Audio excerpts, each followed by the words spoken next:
Sankranti race లో ఉన్న రాజాసాబ్ సినిమాకి బుకింగ్స్ మొదలయ్యాయి. నిన్నటి వరకు రిలీజ్ ఎప్పుడో చెప్పని శర్వానంద్ కూడా డేట్ అనౌన్స్ చేశారు. కానీ పండక్కి వస్తున్న ఓ 2 సినిమాలు మాత్రం డేట్ ఎప్పుడో చెప్పకుండా ఆడియన్స్ ఎదురు చూసేలా చేస్తున్నాయి. మరి ఆ సినిమాలేంటి? ఏ డేట్ కి వచ్చే ఛాన్స్ ఉంది? 2026 సంక్రాంతి టాలీవుడ్ కి ఎంతో స్పెషల్ అయ్యేలా కనిపిస్తోంది. ఓవైపు రాజాసాబ్ సినిమాతో ప్రభాస్, మరోవైపు మన శంకర వరప్రసాద్ గారు సినిమాతో చిరంజీవి. ఈ స్టార్ హీరోలతో పాటు రవితేజ, నవీన్ పొలిశెట్టి, శర్వానంద్ పండకి అదిరిపోయే ఎంటర్టైన్మెంట్ ఇచ్చేందుకు వస్తున్నారు.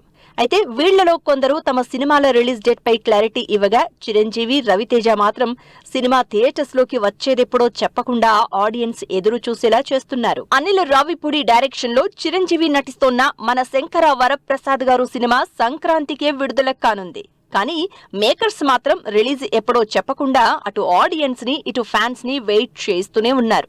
దీంతో రిలీజ్ డేట్ పై క్లారిటీ కావాలి అంటున్నారు ఫ్యాన్స్. జనవరి 9న ప్రభాస్ రాజాసాబ్ సినిమా వస్తుంది కాబట్టి చిరు, అనిల్ మూవీ ఒక్కరోజు గ్యాప్ లో విడుదలైనా ఆశ్చర్యపోవాల్సిన పని లేదంటున్నారు. కానీ మరికొందరు Prabhas the pan India cinema కావడంతో కనీసం 2 రోజులైనా గ్యాప్ మెయింటైన్ అయ్యే ఛాన్సెస్ ఉన్నాయంటున్నారు.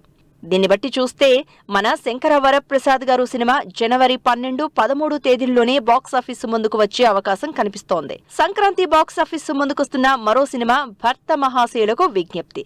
రవితేజ హీరోగా కిషోర్ తిరుమల డైరెక్ట్ చేస్తున్న ఈ ఇంట్రెస్టింగ్ ఫ్యామిలీ ఎంటర్టైనర్ కూడా రిలీజ్ డేట్ ఫిక్స్ చేసుకోలేదు. కానీ పండకి రావడం మాత్రం పక్కా అంటోంది.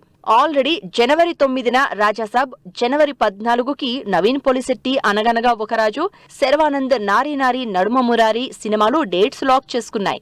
దీంతో రవితేజ, కిషోర్ తిరుమల సినిమా థియేటర్స్ లోకి రావడానికి కూడా 12, 13 డేట్స్ లోనే స్కోప్ కనిపిస్తోంది. మరి చిరు, రవితేజ తమ సినిమాల్ని ఈ డేట్స్ కి రిలీజ్ అనౌన్స్ చేస్తారో లేక రాజాసాబ్ తో 1 డే గ్యాప్ లో క్లాష్ అవుతారో వెయిట్ అండ్ సీ.